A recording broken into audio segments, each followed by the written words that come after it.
நம்ம 30 days hair fall சீரீஸ்ல இன்னைக்கு டே 6 வீடியோல என்ன பார்க்க போறோம்னு பார்த்தீங்கன்னா பிசிஓஎஸ், அதாவது இப்போ ரீநேம் பண்ணியிருக்காங்க பிஎம்ஓஎஸ், அதாவது poly endocrine metabolic ovarian syndrome. அதை தான் பார்க்க போறோம்.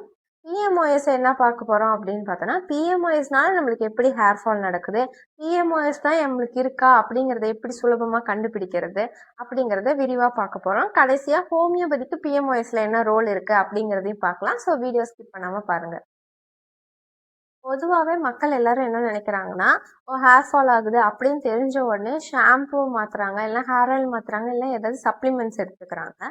பட் ஆனால் அவங்க என்ன அவங்களுக்கு காரணத்தினால ஹேர் ஃபால் ஆகுது அப்படிங்கிறத எல்லாம் நோட் பண்ண மறந்துடுறாங்க.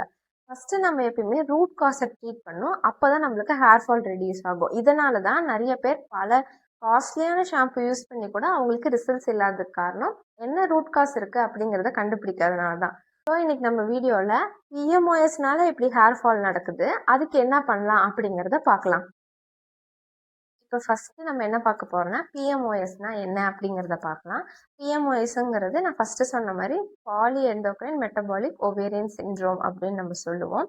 இதில் மெயினாக என்ன நடக்குது அப்படின்னு பார்த்தோன்னா, நம்ம ஃபீமேல்ஸ்க்கு இருக்க ஹார்மோன் அப்படின்னு பார்த்தோன்னா ஈஸ்ட்ரோஜன் அண்ட் ப்ரொஜெஸ்ட்ரான் ஃபீமேல் ஹார்மோன்ஸ்ன்னு சொல்லுவோம். இதில் இம்பேலன்ஸ் நடக்கும். இது இல்லாமல் மேல் ஹார்மோனான ஆண்ட்ரோஜன் வந்து எக்ஸஸாக ஆகும். சம்டைம்ஸ் இதில் இன்சுலின் ரெசிஸ்டன்ஸும் நம்மளுக்கு இருக்கும். ஸோ இதனால் இதோட ரிசல்ட்டாக வந்துட்டு நிறைய சிம்டம்ஸ் வரும். ஆக்னே வர்றது, எக்ஸஸாக ஹேர் க்ரோத் ஆகிறது, ஹேர் ஃபால் ஆகிறது, இர்ரெகுலர் பீரியட்ஸ் ஆகிறது, இந்த மாதிரி நிறைய சிம்டம்ஸ் இருக்கும். ஸோ அதில் ஹேர் ஃபாலும் one of the symptom. PMOS இருக்க ஃபீமேல்ஸில் 30% ஆஃப் தி ஃபீமேல்ஸுக்கு ஹேர் ஃபால் இருக்க சான்சஸ் இருக்குது. இப்போ நம்ம என்ன பார்க்க போகிறோம்னா, பிஎம்ஓஎஸ்னால எப்படி ஹேர் ஃபால் ஆகுது அப்படிங்கிறத நம்ம பார்க்கலாம். ஃபஸ்ட்டு நான் சொன்ன மாதிரி ஃபீமேல் ஹார்மோன்ஸில் இம்பேலன்ஸ் இருக்கும்.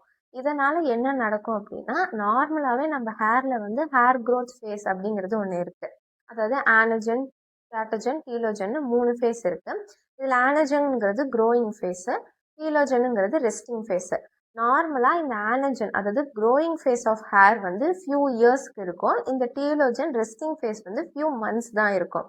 ஆனால் இந்த ஹார்மோனல் இம்பேலன்ஸ் இருக்கிறதுனால இந்த க்ரோயிங் ஃபேஸ் கம்மியாகவும் ரெஸ்டிங் ஃபேஸ் அதிகமாகவும் ஆகும். அதனால அதிகப்படியான ஹேர் ஃபால் ஆக சான்சஸ் இருக்குது. அடுத்து நம்ம பிஎம்ஓஎஸ்ல ஆண்ட்ரோஜன் ஹார்மோன் அதிகமாக இருக்கும் அப்படிங்கிறத பார்த்தோம். இதனால் என்ன நடக்குது அப்படின்னா, நம்ம ஸ்கேல்பில் இருக்க ஹேர் ஃபாலிகல்ஸ் வந்து ஷ்ரிங்க் ஆகும். அதனாலே நம்மளுக்கு நிறையா ஹேர் ஃபால் நடக்கும். அப்போது இந்த ஹேர் ஃபால் தான் பிஎம்ஓஎஸ்ல முக்கியமான சிம்டமா அப்படின்னு பார்த்தோன்னா அப்படி கிடையாது. பிஎம்ஓஎஸ்ல இருக்க ஃபீமேல்ஸில் 30% ஆஃப் தி ஃபீமேல்ஸ்க்கு தான் ஹேர் ஃபால் இருக்க சான்சஸ் இருக்குது. இது இல்லாமல் நிறைய சிம்டம்ஸ் இருக்குது. ஸோ ஹேர் ஃபால் இருக்குது அப்படின்னாலே நம்மளுக்கு வந்து பிஎம்ஓஎஸ் வந்துடுச்சா அப்படின்னு நம்ம பயப்பட தேவையில்லை. இது இல்லாமல் சில சிம்டம்ஸ் இருக்குது, அதுவும் இருக்குது அப்படின்னா தான் நம்ம பிஎம்ஓஎஸ்ஸாக இருக்கா அப்படின்றத யோசிக்கணும். இந்த ஹேர் ஃபாலை தாண்டி சில சிம்டம்ஸ் இருந்தால் நம்ம பிஎம்ஓஎஸ் இருக்குது அப்படிங்கிறதுக்கான சான்சஸ் இருக்குதுன்னு நான் சொன்னேன். ஸோ பிஎம்ஓஎஸ்ல என்னென்ன சிம்டம்ஸ் இருக்கும் அப்படிங்கிறத பார்த்தா, ஃபஸ்ட்டு எக்ஸஸாக ஹேர் க்ரோத் ஆகிறது. ஃபஸ்ட்டு நம்ம ஹேர் ஃபால் இருக்குன்னு தானே பார்த்தோம். அப்புறம் என்ன எக்ஸஸாக ஹேர் க்ரோத் அப்படின்னு பார்த்தோன்னா, ஃபேஸில், அதாவது நோஸு கீழே இருக்கிற இந்த இடத்துல, கின் கிட்ட, இந்த இடத்துலலாம் எக்ஸஸ் ஹேர் க்ரோத் ஆக சான்சஸ் இருக்குது. இது இல்லாமல் ஆம்பிட்ஸில், செஸ்ட் ரீஜியனில் மேலுக்கு இருக்க மாதிரி நம்மளுக்கு அதிகப்படியான ஹேர் க்ரோத் ஆக சான்சஸ் இருக்குது. இது ஏன் நடக்குதுன்னா, மேல் ஹார்மோனான ஆண்ட்ரோஜன் அதிகமாக இருக்கிறதுனால. ரெண்டாவது சிம்டம் என்ன இருக்கும் அப்படின்னு பார்த்தீங்கன்னா, ஃபேஸில் ஆக்னே வருது, ஹார்மோனல் ஆக்னே வரும். இது ரெண்டாவது சிம்டம். அடுத்து மூணாவது சிம்டம் என்னன்னு பார்த்தோன்னா, ஒபிசிட்டி, அதிகப்படியான வெயிட் கெயின் ஆகிறது. இது மூணாவது சிம்டம். அடுத்து நாலாவது இம்பார்ட்டண்ட்டான சிம்டம் என்னன்னு பார்த்தோன்னா, பீரியட்ஸ் இர்ரெகுலராக வரச்சு. அப்படியே வந்தாலும் அந்த பீரியட்ஸ் வந்து ஓவுலேட்டரி சைக்கிளாக தான் இருக்கும். இதனால் நிறைய ஃபீமேல்ஸ்க்கு இன்ஃபர்டிலிட்டி வரதுக்கான சான்சஸ் இருக்குது. அடுத்து ஃபிஃப்த் சிம்டம் என்னன்னு பார்த்தோன்னா, ஸ்கின் ரொம்ப டார்க் ஆகிறது. ஹோல் ஸ்கின்னே டார்க் ஆகிடுமானா அப்படி கிடையாது. பேக் ஆஃப் தி நெக்கில் வந்து டார்க்னஸ் ஆகும், இன்னர் தைஸில் டார்க்னஸ் ஆகும், ஆம்பிட்ஸில் டார்க்னஸ் ஆகும். இந்த மாதிரி டார்க்னஸ் ஆகிறது. பேக் ஆஃப் நெக்கில் டார்க் ஆகிறதுக்கு பேர் ஏகான்சசிஸ் நைக்ரிகன்ஸ்னு சொல்லுவோம். இது ஒரு இம்பார்ட்டண்ட்டான சிம்டம். அடுத்து ரொம்ப இம்பார்ட்டண்ட்டான சிம்டம் என்னன்னு பார்த்தோன்னா, ஓவுலேட்டரி சைக்கிள். இந்த சைக்கிளில் என்ன ஆகும்னா, ஓவுமே ரிலீஸ் ஆகாது. இதனால் ஃபீமேல்ஸ்க்கு இன்ஃபர்டிலிட்டி வரதுக்கான சான்சஸ் இருக்குது. பிஎம்ஓஎஸ் இருக்க ஃபீமேல்ஸ் பண்ணுற பெரிய தப்பு என்னென்ன அப்படிங்கிறத பார்க்கலாம். ஃபஸ்ட்டு இம்பார்ட்டண்டான திங் என்னன்னு பார்த்தோன்னா, ஒபிசிட்டி இருக்கு அப்படின்னு தெரிஞ்சதுமே என்ன பண்ணுவாங்கன்னா, டெய்லி எடுத்துக்கிற சாப்பாட்ட ஸ்கிப் பண்ண ஆரம்பிப்பாங்க. அந்த மாரி நம்ம பண்ணக்கூடாது. ஒரு பேலன்ஸ்டான மீல் எடுத்துக்கணும்.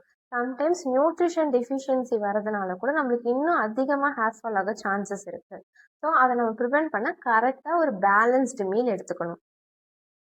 அடுத்து 2வது விஷயம் என்னன்னு பார்த்தோன்னா, பிஎம்ஓஎஸ்னால ஹேர் ஃபால் இருக்கும். ஆனா, அவங்க என்ன பண்ணுவாங்கன்னா, ஹேர் ஃபால தான் கான்சன்ட்ரேட் பண்ணுவாங்க.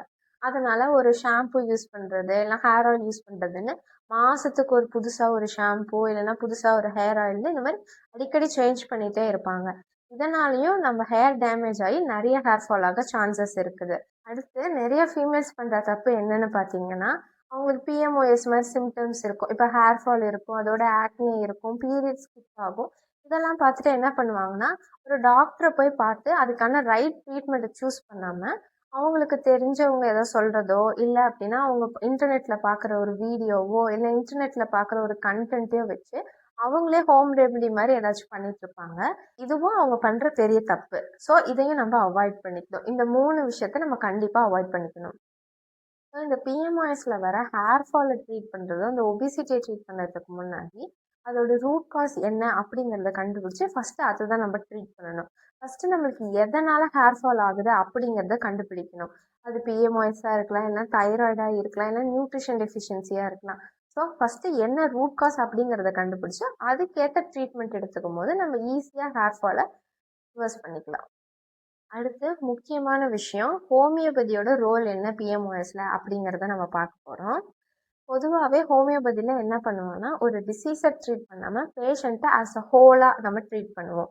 எக்ஸாம்பிளுக்கு பார்த்தீங்கன்னா இப்போ ஒரு பேஷண்ட் பிஎம்ஓஎஸோட வராங்க அப்படின்னு பார்த்தோன்னா அவங்களுக்கு இருக்க சிம்டம்ஸ் எக்ஸாம்பிள் இப்போ அவங்களுக்கு ஆக்னி இருந்துச்சுன்னா அது, இல்லைன்னா வந்து ஸ்கின் டார்க்கனிங் இருக்குது, இல்லை வந்துட்டு எனக்கு வந்து பீரியட்ஸ் இர்ரெகுலராக இருக்குன்னா அந்த பீரியட்ஸோட நேச்சர் எப்படி இருக்குது, அதோட கன்சிஸ்டன்சி எப்படி இருக்குது, அது இல்லாமல் ஃபிசிக்கல் ஜென்ரல்ஸ் எப்படி இருக்குது, அவங்களோட மென்டல் ஜென்ரல்ஸ் எப்படி இருக்குது அப்படிங்கிற மாதிரி அந்த பேஷண்ட்டை ஒரு ஹோலாக ட்ரீட் பண்ணுவோம். இது மூலயமா நம்ம ஈஸியாக பிஎம்ஓஎஸை ரிவர்ஸ் பண்ணிக்கலாம். அதோட ரிசல்ட்டாக வந்து ஹேர் ஃபாலையும் நம்ம ரெடியூஸ் பண்ணிக்க முடியும். அடுத்து இப்போ எனக்கு பிஎம்ஓஎஸ் இருக்குது, அதுக்காக நான் ட்ரீட்மெண்ட் எடுத்துகிட்ருக்கேன், எனக்கு ஹேர் ஃபாலும் அதிகமாக இருக்குது அப்படின்னா என்னென்ன பண்ணோம் அப்படிங்கிறத பார்க்கலாம். ஃபஸ்ட்டு ஒன் வந்து கரெக்டான ஃபுட் எடுத்துக்கிறது, அதாவது ஒரு பேலன்ஸ்டு மீலாக எடுத்துக்கிறது. உங்கள் மீலில் வந்து ப்ரோட்டீன் விட்டமின்ஸ் எல்லாமே கரெக்டாக இருக்க மாதிரி ஒரு பேலன்ஸ்டான மீல் எடுத்துக்கணும். நிறைய பேர் பிஎம்ஓஎஸ் இருக்கவங்க ஒபிசிட்டி இருக்கனால ஃபுட்டை ஸ்கிப் பண்ணுவாங்க. அந்த மாதிரி நம்ம பண்ணக்கூடாது. ஒபிசிட்டி இருக்கும், அது பிஎம்ஓஎஸ் ரிவர்ஸ் ஆச்சுன்னா ஒபிசிட்டியும் தானே ரிவர்ஸ் ஆகிடும். அதனால நம்ம என்ன பண்ணணும்னா கரெக்டாக ஒரு பேலன்ஸ்டு மீல் எடுத்துக்கணும். அடுத்து 2வது விஷயம் என்னன்னு பார்த்தோன்னா ஸ்ட்ரெஸ்ஸை மேனேஜ் பண்ணுறது. இப்போ நிறையா பேர்த்துக்கு என்ன இருக்குன்னு பார்த்தோன்னா ஒர்க்னால ஸ்ட்ரெஸ் இருக்குது, ஃபேமிலினால ஸ்ட்ரெஸ் இருக்குது, எக்ஸாமுக்குனா ஸ்ட்ரெஸ்ஸு, இந்த மாதிரி நிறைய பேர் ஸ்ட்ரெஸ் இருக்குது. ஸோ ஸ்ட்ரெஸ்ஸை கரெக்டாக நம்ம மேனேஜ் பண்ணிக்கணும். ஒரு யோகா மெடிடேஷன் ஏதாச்சும் பண்ணி கரெக்டாக ஸ்ட்ரெஸ்ஸை மேனேஜ் பண்ணிக்கணும். சம்டைம்ஸ் ஸ்ட்ரெஸ்னாலையும் ஹேர் ஃபால் அதிகமாக சான்சஸ் இருக்குது. இதை பற்றி நான் ஏற்கனவே டே 4 வீடியோ போட்டிருக்கேன். ஸோ கீழே லிங்க் கொடுக்குறேன், இல்லை மேலே தெரிய ஐக்கானை கிளிக் பண்ணி செக் பண்ணி பாருங்கள். அடுத்து 3rd திங் என்னன்னு பார்த்தோன்னா கரெக்டான ஸ்லீப்பு. ஒரு நாளைக்கு 7 to 8 ஹவர்ஸ் நம்ம கண்டிப்பாக தூங்கணும். ஏன்னா நம்ம நைட்டு தூங்கும் போது தான் நம்ம பாடி வந்துட்டு ரிப்பேர் மெக்கானிசத்தில் ஈடுபடும். ஸோ கரெக்டான ஸ்லீப் இல்லாதனால கூட நம்மளுக்கு நிறைய ஹேர் ஃபால் ஆக சான்சஸ் இருக்குது. ஸோ நம்ம ஒரு நாளைக்கு கண்டிப்பாக 7 to 8 ஹவர்ஸ் தூங்குற மாதிரி பார்த்துக்கணும். அடுத்து 4வது விஷயம் என்னன்னு பார்த்தீங்கன்னா கரெக்டான ஹேர் அண்ட் ஸ்கேல்ப் கேர் பண்ணுறது. ஒரு ஸ்கேல்ப் கேரோ ஹேர் கேரோ பண்ணுறதுக்கு முன்னாடி நம்மளுக்கு என்ன டைப் ஆஃப் ஸ்கேல்ப் இருக்குது அப்படிங்கிறத தெரிஞ்சுட்டு அதுக்கேற்ற மாதிரி ஒரு scalp care and hair care நம்ம பண்ணுற மாதிரி பார்த்துக்கணும். ஏன்னா நம்மளுக்கு ஸ்கேல்ப் டைப்ஸே 4 டைப்ஸ் இருக்குது. ஸோ அதுக்கேற்ற மாதிரி ஒரு ஹேர் கேர் ஃபாலோ பண்ணாதான் அது மூலிமா நம்ம ஹேர் ஃபாலை ப்ரிவெண்ட் பண்ண முடியும். இதை பற்றி ஏற்கனவே நம்ம வீடியோ போஸ்ட் பண்ணியிருக்கேன், கீழே லிங்க் கொடுக்குறேன், இல்லை மேலே தெரிய ஐக்கானை கிளிக் பண்ணி செக் பண்ணி பாருங்கள். ஸோ பிஎம்ஐஸ்க்கு கரெக்டான ட்ரீட்மெண்ட்டோட சேர்த்து இந்த ரொட்டீனையும் நம்ம கரெக்டாக ஃபாலோ பண்ணும்போது நம்ம சீக்கிரமாக ஹேர் ஃபாலை ரிவர்ஸ் பண்ணிட முடியும், பிஎம்ஐஸை நம்ம ரிவர்ஸ் பண்ணிட முடியும். இன்றைக்கி டே 6 வீடியோவில் பிஎம்ஓஎஸ்னால் என்ன, பிஎம்ஓஎஸ்னால எப்படி ஹேர் ஃபால் ஆகுது, அதுக்கு எப்படி ஹோமியோபதி ட்ரீட்மெண்ட் பார்க்குறாங்க அப்படிங்கிறதெல்லாம் நம்ம இன்றைக்கி பார்த்தோம். அடுத்து டே 7 வீடியோவில் நியூட்ரிஷன் டெஃபிஷியன்சினால நம்மளுக்கு எப்படி ஹேர் ஃபால் ஆகுது அப்படிங்கிறத பார்க்க போகிறோம். நான் உங்கள் டாக்டர் அக்ஷயா ஸ்ரீனிவாசன். இந்த 30 டே சீரீஸ் உங்களுக்கு பிடிச்சிருந்தா லைக் பண்ணுங்கள், உங்கள் ஃப்ரெண்ட்ஸ் அண்ட் ஃபேமிலிக்கு ஷேர் பண்ணுங்கள், மறக்காமல் நம்ம சேனலை சப்ஸ்கிரைப் பண்ணி பெல் ஐக்கானை கிளிக் பண்ணி வச்சுக்கோங்க. இந்த 30 டே சீரீஸை ஃபாலோ பண்ணுங்கள். நன்றி. Discover easy best every day. Don't forget to subscribe and hit the never miss a new tip. Take care of your health naturally. Nandri.